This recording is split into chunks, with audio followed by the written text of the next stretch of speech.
What's the most important thing as a man seeking to become his best version? Is it love? Is it power? Is it vision? Is it the Bible?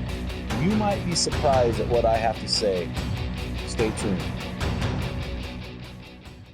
Men in the Arena Army, I salute you. Hey guys, thanks for listening to this episode of the Men in the Arena podcast. I'm Jim Ramos, your host and guide to helping you become the best version of man inside the stress bubble of life and beyond. I am the host of Spotify's #1 podcast for Christian men. Thank you for making that so. Hey guys, as you know, 2023 is our goal to have 365 hero stories in 365 days. We've launched this campaign because we know that this ministry is seeing many lives change, thousands of lives change. And we want to hear from you guys. If we hear your life change story and we share it on this podcast, we will send you some swag to say thank you. Hey, this week's hero story is number 24. And we are on track, by the way, to have 365 hero stories at least. This one's number 24. It's from Robbie on Facebook. He said, hey, I just listened to the Calm Parenting podcast. That episode was legit. There's so much to unpack in this episode. My wife and I are foster parents, and much of this can be used to build relationships and communicate with our strong-willed foster children. I'll be sharing it with my men's group. Men in the Arena has been a game changer for me and my walk with Christ. I thank God for you guys and your efforts. Now let's go do things. Hey, I agree, Robbie. Thank you so much. The topic today I want to talk to you about is a godly man's greatest asset. Now, I know you might think, oh, it's love. It's actually something before love. There's something that happens before love, in my opinion, that this attribute is something that you need to really consider as a foundation to love. You know, in Philippians chapter 2, verse 3, we see this. It says, take on the attitude of Jesus Christ. And Paul launches into this dialogue that we're going to talk about in a second. I'm going to start with a story. So I want to tell you a story of two guys. One dude was a guy who was a full-time employee at a church I worked at. At the time, he was the janitor. He felt called to full-time ministry, but he got fired after about 6 months because he refused to clean the toilets. And so his job was to clean the toilets, and he refused to, and so he was fired. That guy did not end up going into full-time ministry. He's God only knows where he's at today. This other guy is a 15-year-old kid in my youth group. He had a type 1 diabetes. He was from a non-Christian household. Man, this guy was bouncing off the walls. He gave his life to Christ. He said, hey, I want to help with the middle school group. But at the time, our middle school group had 150 kids coming every week. We had like 15 staff. It was insane. And if you've ever done youth ministry before, you know, with middle school, it's not about the kid. It's about the amoeba. You're trying to control the beast. So here's these kids just running. It's insanity, right? So in the middle of this insanity, in the middle of trying to control the beast, I have this tug on my leg, and I hear this, Jim. And it's this young man, and he's bugging me. I'm trying to control the crowd. I finally turn to him, I go, hey, listen, can you please knock it off? I told you not to be disruptive if you're going to be a part of our middle school group. I need you to help and not tug on my pants. He said, hey, he goes, we kind of have a problem. I said, what? He said, a middle school boy dropped a dookie on the bathroom floor. It was the first time in my life I'd ever heard the word dookie. So I'm thinking to myself, what's a dookie? What is a dookie? Is it like a Twinkie? What is it? And I realized, oh, a kid went poop on the bathroom floor. Well, then I started thinking, oh man, I mean, I hope the kid didn't have corn. You know, I hope he had a big steak dinner. You know, I mean, I got to go clean this thing because that's the job of a youth pastor. You clean up the messes. And so I thought, oh man, I hope this is not too bad. And then this young man said, hey, don't worry, Jim. I just want to let you know I cleaned it up myself. So here's two drastically different stories. But the story of this young man who cleaned the dookie, I propose, did it out of a spirit of humility. And that spirit of humility manifested in love, cleaning up the bathroom stall for his youth pastor and mentor. Have you ever thought about this? What do these words have in common, guys? Spot check, dibs, shotgun. You know, we live in a world where we fight for the best spot in line, don't we? And I've experienced people cutting in line all the time, and I think there are several reasons why people cut in front of other people. One reason is they want to be first, so they're just selfish. Another reason is they want to push their way in front of others to prove their superiority. That's your classic bully. Another reason they do this is they've never been told it's rude. That just explains about every foreigner I see on a trail hiking. They walk on their side of the road, which in these other countries is the side of the road that I'm walking up, you know. Another reason why is they've been told what they're doing is wrong, but they're just rude and they don't care and they're arrogant. And so, you know, it's really interesting when I look at people who insist. I see this in the church. I see this with church attenders. When I look at these people, it reminds me of a 1980 Chevy Blazer that somebody gave me years ago. The Blazer was literally spray painted green. We had no money. I was a youth pastor, so we had one car. And then this friend gave me this car to drive because he didn't need it. So I'm driving this car, and the back window in those old Blazers, it was an automatic window that went up and down. And it was tinted, but over the course of time, the tinting had been so badly damaged that not only could you not see into the Blazer, but you could not see out of the Blazer. And when I think of the selfish, prideful man or woman, I think of a person who is unable to see beyond themselves and to have the clarity to live a biblical life. And so I want to talk to you about this, because I think when I look at the church and I see 20% of people serving and 80% not, when I see 80% of the bleachers in a church is filled with anonymous males and not the 20% active men, we have a problem. People waste their lives looking out a window that they cannot see clearly through. You know, Paul talked about in 1 Corinthians 13, he said, we see dimly as in a mirror, but one day we'll see face to face. So I want to talk to you today about being a godly man, a man of humility. So I want to talk you through Philippians chapter 2, verse 3 and 4. I'm going to do something I don't ever do. I'm going to oscillate between the New American Standard Bible and the Message paraphrase. Now, you notice I call the Message a paraphrase because the Message, Eugene Peterson's Message, which I have, is not a Bible translation. It is a paraphrase, okay? So I'm going to go from a paraphrase of the Bible to a Bible translation back and forth because I believe that Eugene Peterson's a paraphrase of this passage of Scripture is beautiful. And here's what he says. Don't push your way to the front. Don't sweet talk your way to the top. Put yourself aside and help others get ahead. Don't be obsessed with getting your own advantage. Forget yourselves long enough to lend a helping hand. Now, here's Philippians chapter 2, verses 3 and 4 in the New American Standard Bible translation says, do nothing out of selfish ambition or vain conceit, but in humility consider others as better than yourself. Each of you should not only look out to your own interests, but also the interests of others. So let's break this down, and let's discover this morning or this afternoon or whatever it is, wherever you're at. Let's discover what a man of humility. We talk about this being your greatest asset. What does this look like? Well, so Paul says in the Message paraphrase, don't push your way to the front. Translated in the New American Standard, do nothing out of selfish ambition or vain conceit. The man of humility, listen, puts others on display before himself. We live in a world that wants to be on display. We live in a social media world that says, follow me, like me, love me, share my stuff. But the man of humility puts others on display instead of himself. You see, God, here's what I've learned about God, you guys. God loves to put those on display who put others on display. Look out the window when you succeed to give others credit for your success, and look in the mirror when you fail. I mean, our ministry's exploded. Do you think it's exploded because of me? I'm just the guy producing the videos. It's exploded because of all the people behind the scenes doing all the work and all the brains. I am just the talent. In John 3:30, the greatest words ever spoken by a man. And this is a Message paraphrase. Listen to this. John the Baptist, the greatest words ever said by a man.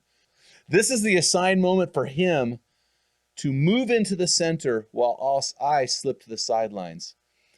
In some translations, it records John the Baptist saying, he must increase, I must decrease. In other words, it is time for him to be on display. You know, it's really interesting. Our podcast in January had 10,000 more downloads than any other month in the 6 years we've been producing this podcast. But you know what's interesting? This podcast exploded when we decided to stop trying to put our ministry on display and we try to put others on display. I'll read 50 books a year, 40 to 50, 60 books a year. Last year I read 60 books. So I could bring guys onto my show and highlight their book and honor them and honor the work they put into that book and put them on display so that you're buying their books, that you're logging into their ministry, that you become one of their followers.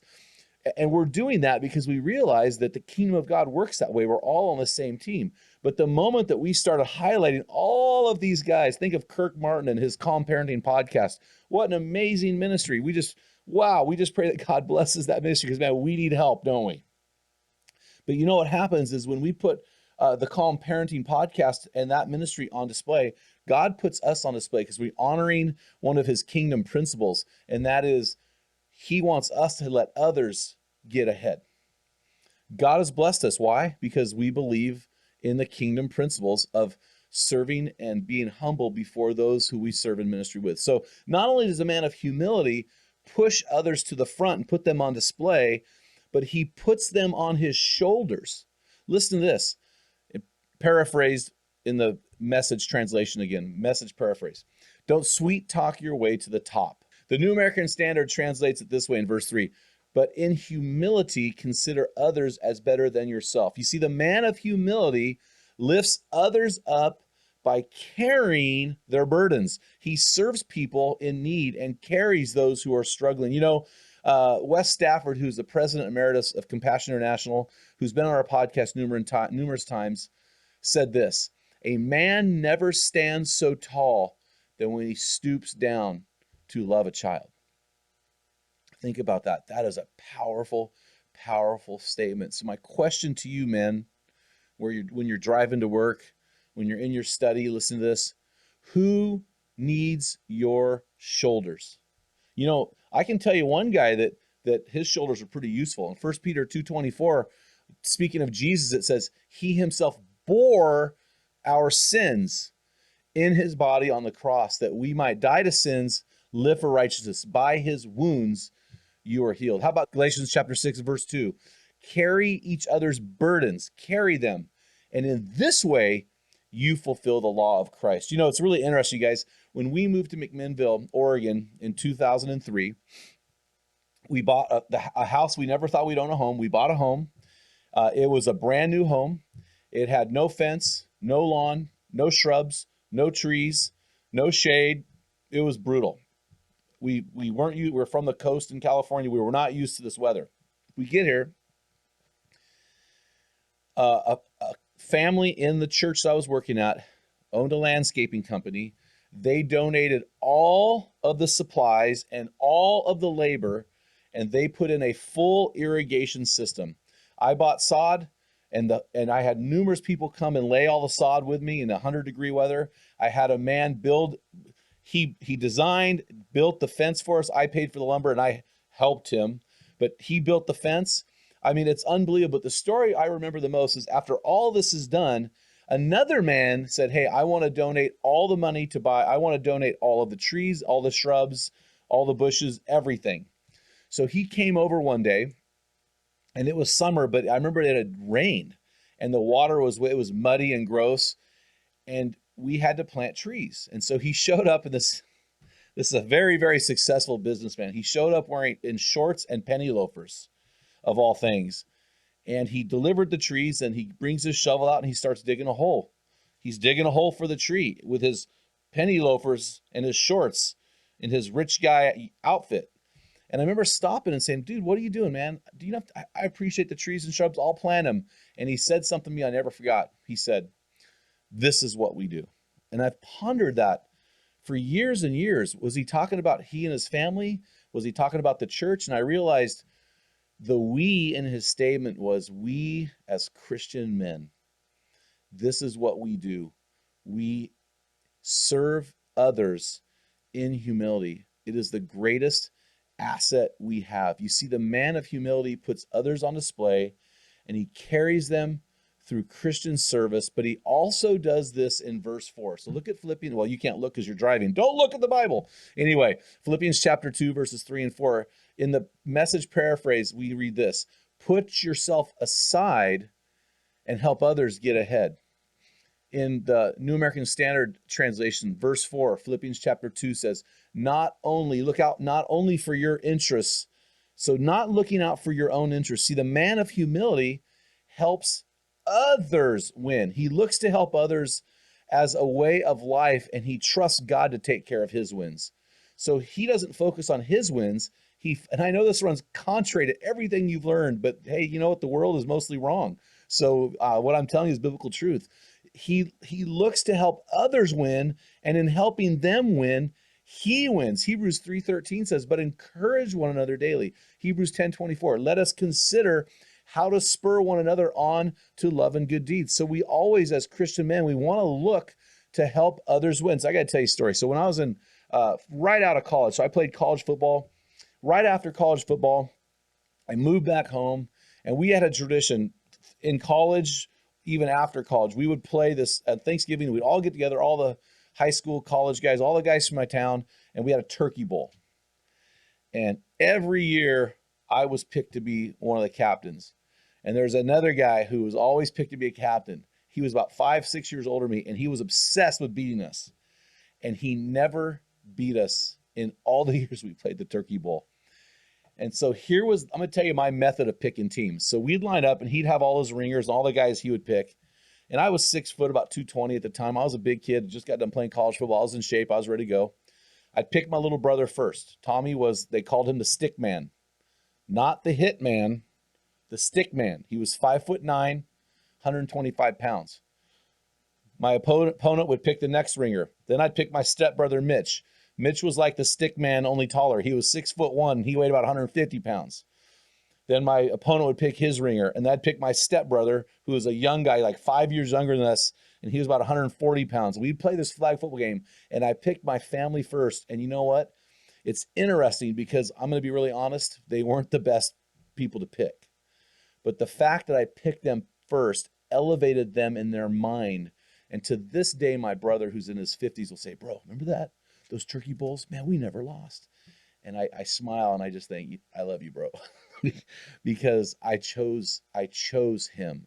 I chose to elevate him and to help him win, because I knew that he would not be picked first. None of them would have been. But the fact that I chose them first elevated them. It was being more concerned with their win than my win. And then because of that, we all win. So it was a win-win.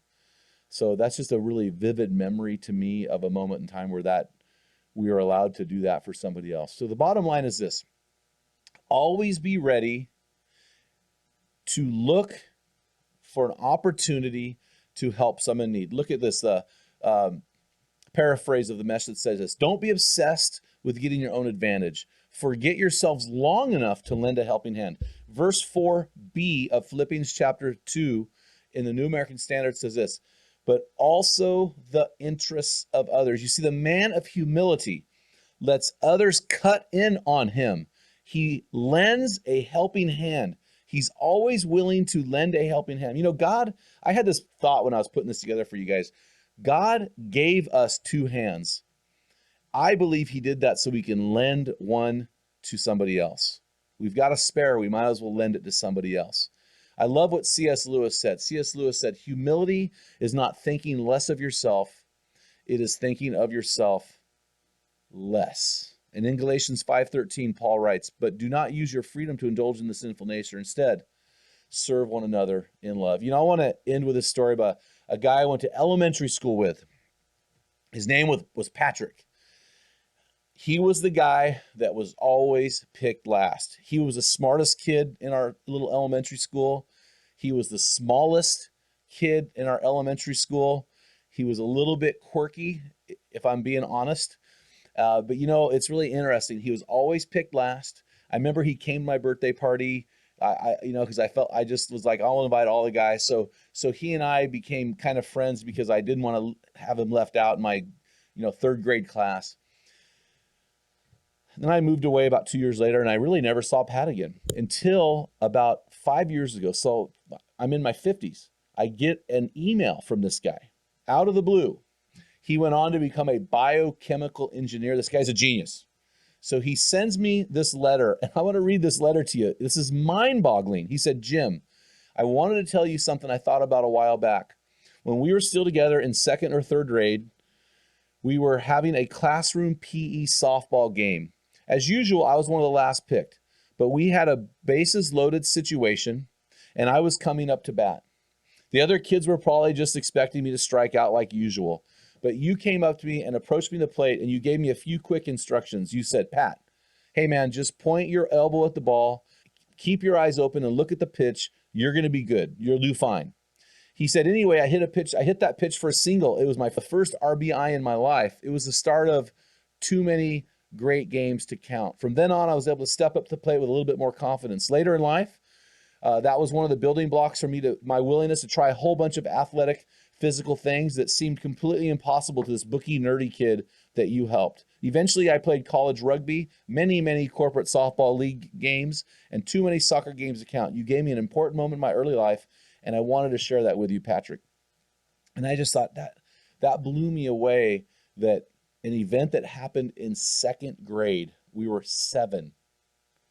This guy remembered, and it carried him to his adult life. Listen, guys, you never know the lives you will change when you stoop down to put somebody on your shoulders, when you lend a helping hand, when you help other people to win, when you act as a man of humility, not thinking less of yourself, but thinking of yourself less.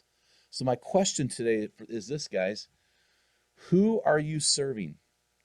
Who have you voluntarily put on your shoulders? And don't tell me your children. Don't tell me your wife. You are mandated to do that. Who are you doing this for that you are not mandated to serve? Are you serving in your church?